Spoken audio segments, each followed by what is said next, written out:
குறள் எண் 513. பால் பொருட்பால். இயல் அரசியல். அதிகாரம் தெரிந்து வினையாடல். அன்பு அறிவு தேற்றம் அவாவின்மை இந்நான்கும் நன்கு உடையான் கட்டே தெளிவு.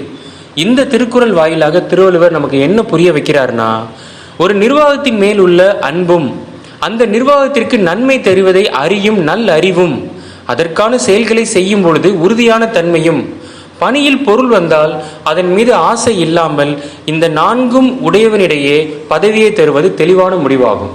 ஆமாங்க, பேரன்பும் அதற்கான பேரறிவும் எத்தகைய இன்னல் வைந்தாலும் ஒரு செயலை செய்து முடிக்கும் உறுதியும் பணியில் பொருள் போன்றவை வந்தால் ஆசை இல்லாமல் இருக்கும் நல்லவனிடையே பதவியை தந்து உயர் பதவியில் அமர்த்துவது ஒரு சிறந்த முடிவு அப்படின்னு வள்ளுவர் நமக்கு கூறுறார்.